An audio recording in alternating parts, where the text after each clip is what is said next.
Radhe Radhe friends, Padmini Ekadashi की बहुत बहुत शुभकामनाएं आप सभी को। पद्मिनी एकादशी 3 साल में एक बार आती है। मलमास अधिक मास के शुक्ल पक्ष में एकादशी पड़ती है पद्मिनी एकादशी, और 3 साल में एक बार आती है। और पद्मिनी एकादशी का व्रत करने से और व्रत करने से, पूजन करने से और कथा सुनने से सभी मनोकामना पूर्ण होती है। तो कथा इस प्रकार से है, पद्मिनी एकादशी की कथा।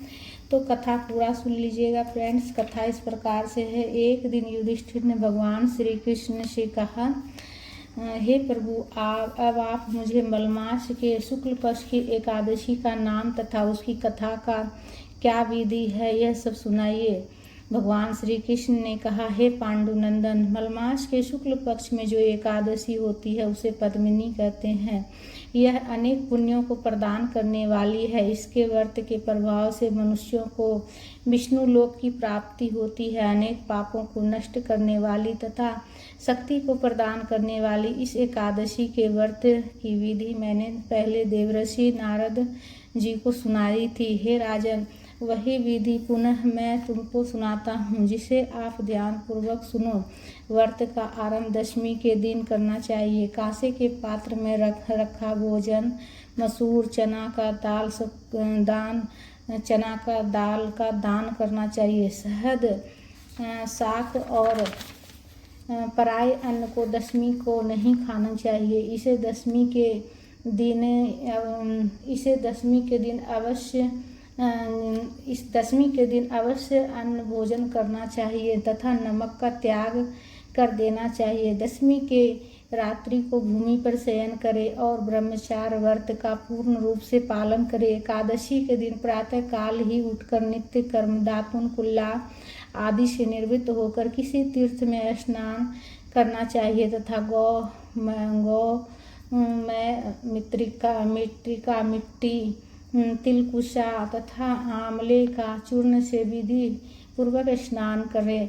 स्नान करने से पूर्व मिट्टी को शरीर पर लगाते हुए प्रार्थना करें कि हे मृत्तिका, तुम्हें भगवान विष्णु ने सतवाह रूप धारण करके निकाला है। ब्राह्मणी ने तुम्हें यह रूप दिया तथा मुनि कश्यप जी ने मंत्रों द्वारा तुम्हारी पूजा की है। अतः तुम मुझे श्री हरि की पूजा करने के लिए निर्मित शुद्ध बना दो। हे शंख चक्र गदाधारी देवों के देव श्री जगन्नाथ जी, आप मुझे स्नान की आज्ञा प्रदान करें। तत्पश्चात वरुण मंत्र का उच्चारण करते हुए स्नान करें। पवित्र तीर्थों के अभाव में उनका स्मरण करते हुए किसी तालाब या सरोवर अथवा कूप आदि पर स्नान करना चाहिए। स्नान करने के उपरांत श्वेत वस्त्र धारण करें। संध्या तर्पण करके स्वर्ण की राधा सहित श्री कृष्ण की प्रतिमा या महादेव जी सहित पार्वती जी की प्रतिमा बनाकर पूजन करें तथा धान्य के ऊपर तांबे व मिट्टी का घड़ा स्थापित करना चाहिए। तत्पश्चात उक्त घड़े को गंध और वस्त्रों आदि से सुशोभित कर उनके मुंह के ऊपर तांबे अथवा चांदी या स्वर्ण का पात्र रखना चाहिए और उस पात्र के ऊपर विष्णु की प्रतिमा को रखकर धूप दीप नैवेद्य आदि से तथा चंदन व पुष्पों से पूजा करके भगवान के सम्मुख नित्य गान इत्यादि भक्ति पूर्वक करें। और उस दिन पतित तथा रजस्वला स्त्री का स्पर्श नाक नहीं करें। असत्य भाषण, ब्राह्मण तथा गुरु की निंदा नहीं करें और भक्त हृदय पुरुषों की संगति करके भगवान के सामने पुराणों की कथा सुने। इस मलमास अधिक मास की शुक्ला पद्मिनी एकादशी के दिन निर्जला व्रत करना चाहिए। यदि व्रत करता पुरुष असक्त हो तो उसे जलपान या सुधाहार से व्रत करना चाहिए। यदि प्रति प्रहर श्री विष्णु या महादेव जी की पूजा करनी चाहिए। पहले प्रहर में पूजा करने में नारियल और दूसरे प्रहर में बेलपत्र, तीसरे प्रहर में सीताफल, चौथे प्रहर में नारंगी या सुपारी अर्पण करनी चाहिए। इससे पहले पहर से अग्नि का होम, दूसरे पहर में वाजपेयी यज्ञ का, तीसरे अश्वमेघ यज्ञ का, चौथे पहर में राजस्व यज्ञ का फल प्राप्त होता है। इसके फल के समान संसार में कोई ना है, कोई यज्ञ नहीं है, ना तप ना दान। इसे करने वाले को समस्त तीर्थों और यज्ञों का फल मिलता है। इस प्रकार रात्रि में सूर्योदय होने तक जागरण करना चाहिए, फिर स्नान करके ब्राह्मणों को भोजन कराना चाहिए और समस्त पदार्थों सहित भगवान की प्रतिमा को ब्राह्मणों को दान में दे देनी चाहिए। जो मानव इस प्रकार विधि पूर्वक व्रत को करके भगवान की पूजा करते हैं उनका जन्म सफल हो जाता है। हे युधिष्ठिर, अब मैं इस एकादशी के व्रत की कथा कहता हूँ, यह तुम ध्यान पूर्वक सुनो। एक समय की बात है, एक बार रावण को विजय के समान समय कृतिवीर्य ने पकड़ कर अपने कारागार में बंद कर दिया। तब मुनि पुलत्स्य जी ने कृतिवीर्य से विनय करके रावण को मुक्ति दिलाई। यह बात सुनकर नारद जी ने आश्चर्य प्रकट करते हुए पुलत्स्य मुनि से पूछा, हे मुनि, रावण जैसे महान बलशाली की जिससे समस्त देवताओं को परास्त करके बंदी बनाया, यह सब कथा विस्तार पूर्वक कहिए। मुनि पुलत्स्य जी बोले, हे नारद, प्रथम मैं आपको कृतिवीर्य की उत्पत्ति की कथा सुनाता हूँ। त्रेता युग में उपकृत वीर्य नाम का राजा महिष्मती नगरी में राज्य करता था। उस राजा की 100 रानियां थीं, परंतु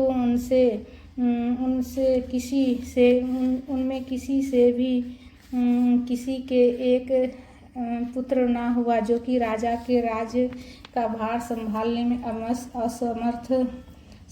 में समर्थ होता। इस कारण राजा ने अनेक विद्वान ब्राह्मणों को बुलाकर पुत्र की प्राप्ति के हेतु अनेक पुत्रेष्ठ यज्ञ कराए, किंतु फिर भी राजा को कोई पुत्र ना हो सका, जिसके कारण वह अत्यंत दुखी होकर तपस्या करने लगे तो एक वन में चला गया।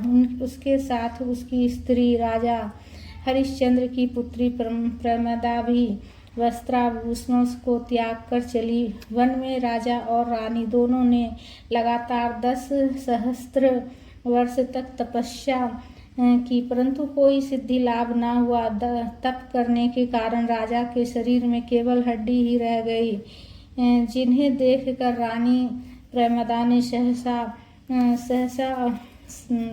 ने साहस करके विनय पूर्वक अनुसुईया से पूछा, हे माता, मेरे पति ने पुत्र की कामना से सहस्त्र वर्ष तक घोर तप किया है, किंतु कार्य सिद्ध नहीं हुआ। अतः माता, अब आप कोई ऐसा सरल उपाय हमें बताओ जिससे पुत्र हो सके।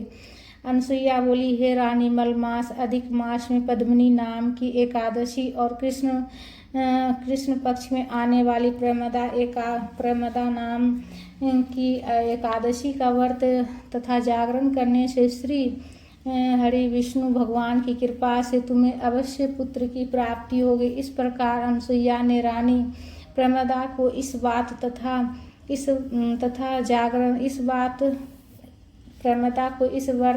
जागरण का समस्त विधान बतला दिया। यह सब जानकर रानी प्रमदा ने इस एकादशी का व्रत तथा जागरण विधि पूर्वक किया, जिसके प्रभाव से श्री विष्णु उस पर अत्यंत प्रसन्न हुए और उससे वरदान मांगने को कहा। रानी ने स्तुति करने के पश्चात श्री विष्णु ने कहा है कि आप वरदान मेरे पति को दीजिए। भगवान विष्णु ने कहा, हे प्रमदे, मुझे मलमास अति प्रिय है और इसमें आने वाली एकादशी मुझे सबसे अधिक प्रिय है और तुमने उसका व्रत किया, इसलिए मैं तुमसे अत्यंत प्रसन्न हूँ। तत्पश्चात श्री विष्णु ने राजा से कहा, हे उपकृतिवीर्य, तुम मुझसे वर मांगो, क्योंकि तुम्हारी पत्नी ने मुझे प्रसन्न किया।